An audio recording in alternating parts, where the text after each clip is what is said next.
शंभवे गुरुवे नमः। शंभवे गुरुवे नमः। प्रणाम करती हूँ अपने जगत गुरु शिव गुरु माँ भवानी के चरणों में मेरा प्रणाम स्वीकार हो। प्रणाम करती हूँ साहब दीदी के चरणों में मेरा प्रणाम स्वीकार हो। अब सभी गुरु भाई बहनों के चरणों में मेरा प्रणाम स्वीकार हो। आगे सुनते हैं पुस्तक अन्न मिलाकर पेज नंबर 79। बाजार से गुजर ही रहे थे, वहीं सड़क के किनारे स्थित अरुणा होटल से इन्होंने 20 रुपए में 50 रसगुल्ले खरीदे। गाड़ी में अन्य लोग भी थे। गाड़ी स्वयं चला रहे थे। पत्नी बगल में बैठी थी। शहर से 5-7 किलोमीटर की दूरी पर ही मंदिर स्थित था। पहुंचने में ज़्यादा समय नहीं लगा। थोड़ी देर में सभी महर्षि श्रृंगी तपोभूमि के उस पावन मंदिर के परिसर में थे। प्रशासनिक महकमे को वहां एक साथ देखकर सभी सकते में आ गए। अधिकांश पुजारी इनके नजदीक आ गए।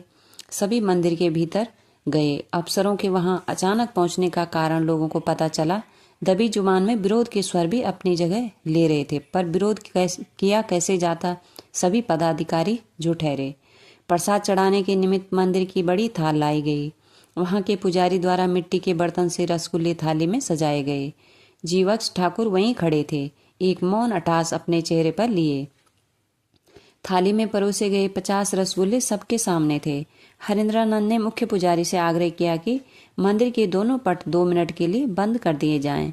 बात मान ली गई। आंशिक विरोध के बाद पुजारीगण लोगों को मंदिर से बाहर जाने के लिए अनुरोध करने लगे। प्रसाद की थाल शिवलिंग के पूर्व रखी गई और सभी मंदिर के बाहर आ गए। दोनों दरवाजे बंद कर दिए गए। शाम होने के कारण मंदिर में आए भक्तों की भीड़ भी वहां एकत्रित हो चुकी थी। अंधेरा लगभग हो चुका था। मंदिर रोशनी से जगमगा रहा था। मंदिर के बाहर खड़े होकर सभी मंदिर के भीतर देख रहे थे, मानो सूरज के उगते ही उसका जलाभिषेक करना हो। मंदिर काफी पुराना है, सो दरवाजे और चौखटों के बीच की दरारों से मंदिर के भीतर आसानी से सब कुछ दिख रहा था। भीतर ही भीतर धौंकनी चल रही थी विचारों की। एक अनकहे का भय भी सता रहा था। नीलम आनंद को हो भी क्यों नहीं, बात इनके सुहाग की प्रतिष्ठा की थी, विश्वास की थी, एक ठहराव की थी, जो वर्षों बाद इन दोनों की आध्यात्मिक यात्रा में आया था। मन ही मन कहा, महादेव जाने अब इज्जत उन्हीं के हाथ में है। महादेव जाने अब इज्जत उन्हीं के हाथ में है। हरिंद्रानंद समझ रहे थे कि आंखों के सामने इतनी तेज रोशनी में कोई चमत्कारी घटना संभव नहीं है।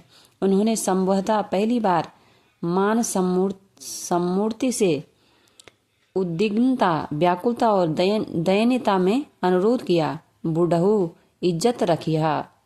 अचानक मंदिर की बिजली गुल हो गई और परिसर में अंधेरा छा गया। मंदिर परिसर में स्थित भैरव मंदिर के सामने जल रहे पेट्रोमैक्स को तुरंत लाने का आदेश मुख्य पुरोहित ने दिया। पेट्रोमैक्स के आने में लगभग 2 मिनट का समय लगा होगा। जैसे ही पेट्रोमैक्स की रोशनी मंदिर के बरामदे में आई, बिजली भी आ गई। मंदिर फिर जगमगा उठा। दरवाजे की दरारें थी। दरारों के बीच से बाहर खड़े लोगों को गर्भगृह में रखी हुई पूजा की थाल की दिशा, जो अब पूरब से पश्चिम हो चुकी थी, साफ साफ दिख रही थी। मजिस्ट्रेट साहब ने कहा, दरवाजा खोला जाए। भीड़ अंदर गई, लेकिन ये क्या, सभी अचंभित। प्रसाद की थाली में 15 रसगुल्ले नहीं थे और शेष बचे रसगुल्ले 2 बराबर टुकड़ों में बंटे थे। रसगुल्लों की गिनती कर लीजिए। हरिंद्रानंद ने आह्लादित स्वर में ठाकुर से कहा। इनको तो मानो सांप सूंघ गया, चुप खड़े थे। हरिंद्रानंद ने कहा कि चढ़ा हुआ प्रसाद मटकुरी में वापस रख दीजिए और ले चलिए। इनका मन प्राण अनजानी ऊर्जा के प्रभाव से अभी तक प्रकंपित था। वापस जीप में बैठे।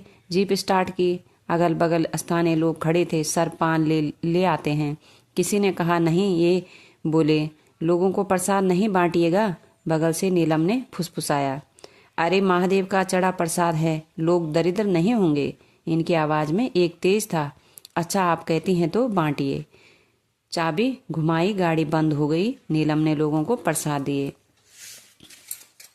यह घटना उस इलाके की कहानी बन गई। बात फैल गई। कौतूहलवश लोग आकर इनसे मिलते। अब सुबह शाम लोगों का जमावड़ा लगा रहता।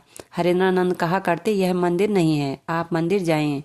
शायद यह उस शिव की अहेतुकी दया का ही प्रभाव था, जिसे इन्होंने गुरु के रूप में स्वीकार किया था। यह धारणा बलवती होने लगी कि चमत्कार सीखने के प्रयोजन से शिव को गुरु मानना स्वयं ही एक चमत्कार है।